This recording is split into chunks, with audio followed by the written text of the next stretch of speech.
शिवाजी महाराज की जय। अरे बोगस काम करणाऱ्या या सरकारचा बोगस काम करणाऱ्या या सरकारचा छत्रपतींचा अवमान करणाऱ्या या शासनाचा छत्रपतींचा अवमान करणाऱ्या या शासनाचा छत्रपती शिवाजी महाराज की जय। छत्रपती शिवाजी महाराजांचा पुतळा जो मालवण राजकोट मध्ये मागच्या 8-9 महिन्यापूर्वी 4 डिसेंबरला नौदलाच्या दिनानिमित्त उभारण्यात आलेला होता। या देशाचे माननीय पंतप्रधान नरेंद्रजी मोदी साहेब यांच्या हस्ते या पुतळ्याचं लोकार्पण आणि अनावरण त्या ठिकाणी करण्यात आलेलं होतं। आज त्या पुतळा छत्रपती शिवाजी महाराजांचा पुतळा हाच कोसळलेला आहे। खरं तर या घटनेबद्दल तीव्र निषेध हा शिवसेनेच्या वतीनं शिवप्रेमींच्या वतीनं संपूर्ण या सिंधुदुर्ग जिल्ह्याच्या वतीनं आम्ही या ठिकाणी करतोय। खरं तर एक शिवप्रेमींमध्ये एक संतापाची लाट या निमित्तानं निर्माण झालेली आहे। खरं तर एकीकडे 350-400 वर्ष झालेला छत्रपती शिवाजी महाराजांनी जे उभारलेले किल्ले आहेत, मालवणचा जो किल्ला आहे इतिहासाची साक्ष देणारा किल्ला आहे, छत्रपतीच्या शिवाजी महाराजांच्या कार्याचा साक्षीदार असलेला किल्ला आहे। हा किल्ला 350-400 वर्ष झाली आज ताटमानेनं या मालवण शहरामध्ये आणि या महाराष्ट्रामध्ये अनेक किल्ल्यांच्या माध्यमातून त्या ठिकाणी उभे आहे। पण 8-9 महिन्यापूर्वी ज्या छत्रपतींच्या कार्याचा गौरव करायचा होता त्या हेतूनं 9 दिनाचा दिन साजरा करून त्या दिवशी या पुतळ्याचं लोकार्पण आणि अनावरण करण्यात आलं। आणि आज समस्त महाराष्ट्रातल्या देशातल्या शिवप्रेमींचा या पुतळा कोसळल्यामुळे हा अपमान या ठिकाणी झालेला आहे। खरं तर या सगळ्या गोष्टीला शासन त्या ठिकाणी जबाबदार आहे आणि त्याचबरोबर या सार्वजनिक बांधकाम विभागाचे जे कार्यकारी अभियंता आहेत सर्वगुण हे या सगळ्या भ्रष्टाचाराला जबाबदार आणि कारणीभूत आहे।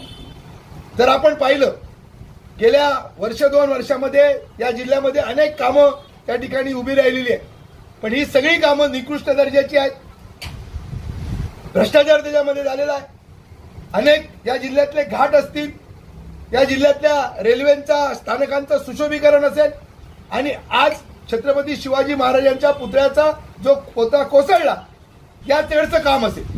खरं तर या कामावर किती रुपये खर्च झाले, किती कोट्यवधी रुपये खर्च झाले, कोण याच्यामध्ये कॉन्ट्रॅक्टर आहे, काय नेमकं कुठल्या दर्जाचं काम या ठिकाणी झालं आणि जे जबाबदार आहेत, जे अधिकारी असतील, ठेकेदार असतील, कॉन्ट्रॅक्टर असतील, यांच्यावर त्या ठिकाणी कारवाई झाली पाहिजे, यांच्यावर गुन्हा त्या ठिकाणी नोंद झाला पाहिजे आणि त्यांची संपूर्ण चौकशी होऊन म्हणजे या पुतळ्याच्या कोसळलेल्या सगळ्या या राजकोटच्या किल्ल्याच्या संदर्भामध्ये आहेच, पण या जिल्ह्यामध्ये जे काय सार्वजनिक बांधकाम विभागाच्या मार्फत या सर्वगुण अधिकारी असताना जे काय काम उभं झालेलं आहे त्या सगळ्या कामाची चौकशी व्हावी आणि जे त्या ठिकाणी भ्रष्टाचारी आहेत, जे दोषी आहेत त्यांच्यावर त्या ठिकाणी कार्यवाही व्हावी ही आमची भूमिका आहे। खरं तर आज संपूर्ण महाराष्ट्रामध्ये विशेषतः या सिंधुदुर्ग जिल्ह्यामध्ये आणि मालवण शहरामध्ये आणि या राजकोट भागामध्ये संपूर्ण जनतेमध्ये तीव्र संताप आहे आणि शिवप्रेमींची आणि शिवसेनेची भूमिका आहे की याच्यामध्ये आमची आक्रमक भूमिका आहे। अशा पद्धतीनं छत्रपतींचा झालेला अपमान आम्ही त्या ठिकाणी कधीही सहन करणार नाही। ज्या छत्रपतींनी एवढं मोठं हिंदवी स्वराज्य स्थापन केलं, मोगलांना या राज्यातनं या महाराष्ट्रातनं या देशातनं पळवून लावलं आणि त्यांचा पुतळा त्या सार्वजनिक बांधकाम विभागाच्या या सगळ्या बेकायदेशीर निकृष्ट दर्जाच्या कामामुळे त्या ठिकाणी कोसळला, हा समस्त शिवप्रेमींचा हा त्या ठिकाणी अपमान आहे। तीव्र आम्ही सगळी वैभव नाईक आमदार नाईक ते त्या ठिकाणी गेले, त्यांनी पाहणी केली, मी त्या ठिकाणी कळल्याच्या नंतर आलो, माझे सहकारी अतुलराव राणे त्या ठिकाणी आलेत, संपूर्ण जिल्ह्यातनं, तालुक्यातनं, शहरातनं सर्व शिवप्रेमी शिवसैनिक मोठ्या संख्येने जमा झालेले। खरं तर जोपर्यंत या सगळ्या कामाची गैरकारभाराची चौकशी होत नाही, त्यांच्यावर गुन्हा दाखल होत नाही, तोपर्यंत शिवप्रेमी शिवसेना ही त्या ठिकाणी आक्रमक राहणार आहे. आणि त्याचबरोबर लवकरात लवकर छत्रपती शिवाजी महाराजांचा एक चांगला पुतळा पूर्णाकृती हा ताट मानेनं पुन्हा एकदा त्या राजकोट किल्ल्यावर त्या ठिकाणी उभा राहायला पाहिजे. आणि दर्जेदार जी महाराष्ट्रामध्ये जे नामांकित जे काम करणारे कॉन्ट्रॅक्टर आहेत अशा उच्च दर्जाच्या कॉन्ट्रॅक्टराकडनं त्या ठिकाणी ते काम व्हायला पाहिजे. कारण ज्या पद्धतीनं हे काम आज जो पुतळा कोसळला, जी विटंबना छत्रपती शिवाजी महाराजांच्या पुतळ्याची झाली, ही पाहून प्रत्येकाला वेदना झालेल्या आहे, दुःख झालेलं आहे की त्या सगळ्या बांधणीमध्ये ज्या पद्धतीनं भ्रष्टाचार झालेला आहे, ज्या पद्धतीनं निकृष्ट दर्जाचं काम आहे, ज्या पद्धतीनं लोखंड असेल, सिमेंट असेल, ज्या पद्धतीनं ज्या सगळ्या साहित्याचा वापर केलेला आहे, हा सगळं निकृष्ट दर्जाचा आहे. म्हणजे दिवाळीमध्ये जसं लहान मुलं नरकासूर बनवतात, त्या नरकासूरला ज्यावेळी स्टील किंवा काही कागद लावतात, तशा पद्धतीनं छत्रपती शिवाजी महाराजांचा पुतळा त्या ठिकाणी उभा केला गेला. खरं तर या सार्वजनिक बांधकाम विभागाच्या अधिकाऱ्याची, कार्यकारी अभियंत्याची ही जबाबदारी होती की मालवण सारख्या त्या समुद्र किनाऱ्यावर एका किल्ल्यावर एवढा मोठा छत्रपतीचा पुतळा आपण जर लावत असू तर त्याच्यासाठी काय काळजी त्या ठिकाणी घेतली पाहिजे होती, कशा पद्धतीची जबाबदारी घेतली पाहिजे होती आणि कशा पद्धतीने तो पुतळा उभा करण्याची गरज होती. पण हे सगळं केलेलं नाही, नुसतं भ्रष्टाचार करण्याचं काम केलेलं आहे. सगळीकडे भ्रष्टाचार सुरू आहे. छत्रपती शिवाजी महाराजांचा पुतळा सुद्धा त्या ठिकाणी या भ्रष्टाचारामध्ये त्याची सुद्धा सुटका झालेली नाही. आणि म्हणून या सगळ्या कारभाराबद्दल जनतेमध्ये संतापाची लाट आहे. आज ही बातमी वृत्तपत्राच्या माध्यमातून, सोशल मीडियाच्या माध्यमातून, टीव्हीच्या माध्यमातून महाराष्ट्राच्या जनतेपर्यंत पोहोचलेली आहे, जिल्ह्यापर्यंत पोहोचलेली आहे.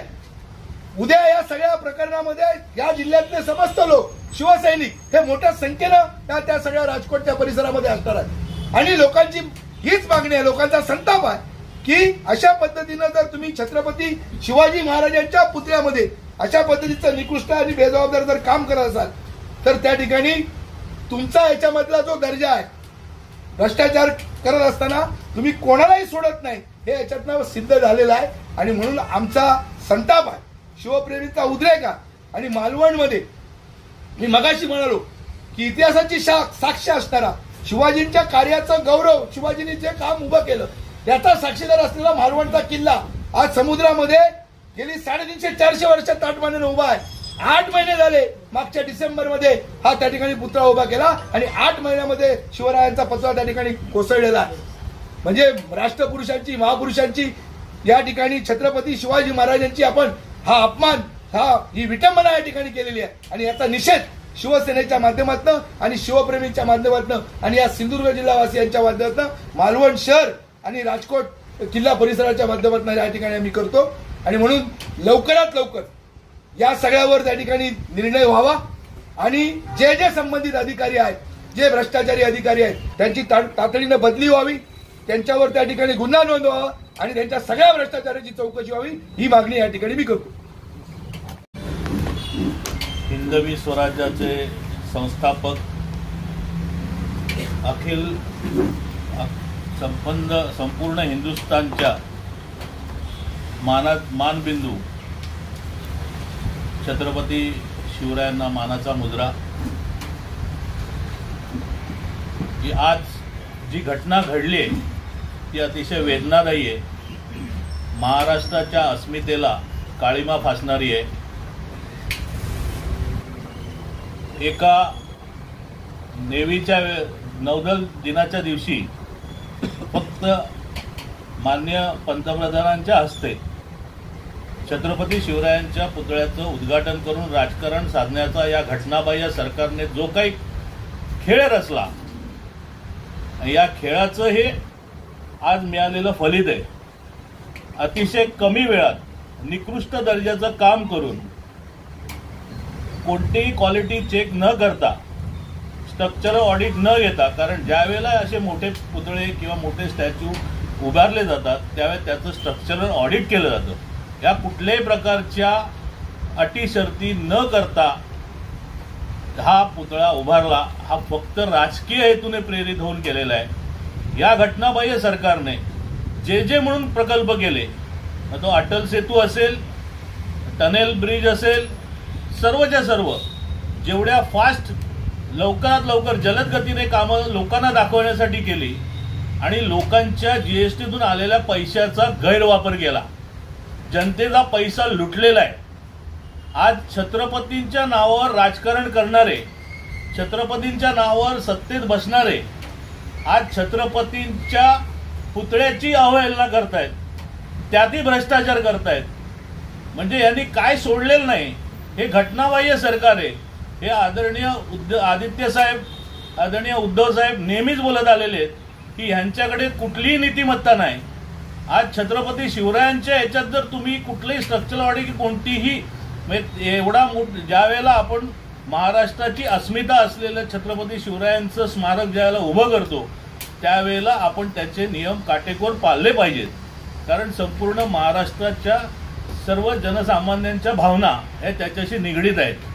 परंतु कोणतीही तमा न बाळगता सत्तेची मस्ती, सत्तेची गुर्मी ही यातून दिसलेली आहे। या लवकरच आता ही महाराष्ट्राची जनता यांना यांची जागा दाखवेल। यांच्याकडनं आम्हाला वाटत नाही की ही पुन्हा हे चांगल्या प्रकारे हे स्मारक उभं करू शकतील, पण येत्या लवकरच नवीन सरकार जे बसेल त्या नवीन सरकारमध्ये महाविकास आघाडीच्या माध्यमातून ह्याच्यापेक्षा चांगलं आणि कायमस्वरूपी टिकणारं असं स्मारक हे आमच्या पक्षाच्या महाविकास आघाडीकडनं नक्कीच उभं केलं जाईल। परंतु आता जो काय हा प्रकार झालाय याचा निषेध आज आमचे जिल्हा प्रमुख संदेशजी पारकर, आमचे आदरणीय आमदार वैभवजी नाईक यांनी आपण सर्वच शिवसैनिकांनी व्यक्त केलेला आहे। पण मला एकाच गोष्टीचं वाईट वाटतं की संपूर्ण महाराष्ट्रामध्ये छत्रपतींचं नाव घेतल्याशिवाय कुठलाही पक्ष असू दे, तो कुठलंही राजकारण असू दे किंवा कुठला सांस्कृतिक कार्यक्रम असू दे, सामाजिक कार्यक्रम असू दे, छत्रपती शिवरायांच्या नावाने सुरुवात केली जाते। पण आज आज कोकणामध्ये जिथे मालवण किल्ला आहे, जो ऐतिहासिक किल्ला आहे, तिथे तुम्ही जेव्हा एखादी वास्तू उभारता त्यावेळेला तुम्ही जर नियम पाळत नसाल आणि कुठेतरी आपला राजकीय हेतू प्रेरित करून किंवा कुठेतरी आपल्या पक्षाचा मोठा नेता येणार आहे आणि त्याला आपण काहीतरी दाखवलं पाहिजे की आपण काय करतोय, या प्रकारे जर अशा प्रकारे जर राजकारणाचा वापर होत असेल तर तो नक्कीच निंदनीय आहे आणि ह्याचे परिणाम या घटनाबाह्य सरकारला भोगावे लागतील। आज जे काही प्रकार चालले, जी काही अराजकता चालली आहे, आज महिलांच्या बाबतीत आज इथे नारी शक्ती बोललं जातं, नारी शक्ती सबलीकरण अशा मोठ्या मोठ्या गोष्टी सांगितल्या जातात, पण प्रत्यक्षामध्ये महिलांवर होत असलेल्या अत्याचाराला FIR सुद्धा घेतला जात नाही। काल आपण पाहिलं असेल माननीय पंतप्रधान नरेंद्र मोदी आले होते, त्यांनी सांगितलं 12 तासाच्या आत FIR घेतला जाईल, नाही तर ऑनलाईन FIRची मी सोय केलेली आहे, नवीन कलम हे केलेली आहेत। पण समोरच 2 दिवसाआधी बदलापूरमध्ये 3 दिवस FIR घेतला गेला नाही। अल्पवयीन मुलीच्या बलात्काराचा जर 3 दिवस FIR घेतला जात नाही तर या घटनाबाह्य सरकारकडनं महिलांचं सबलीकरण आणि सशक्तीकरण कधीच होऊ शकत नाही। महिलांचा पदोपदी अपमान, नारी शक्तीचा अपमान आज या आपल्या महाराष्ट्राच्याच नव्हे तर देशाचे जे राष्ट्रपुरुष आहेत त्यांचा अपमान हा या सरकारकडनं पदोपदी केला जातोय आणि याची यांना फळं भोगावी लागतील।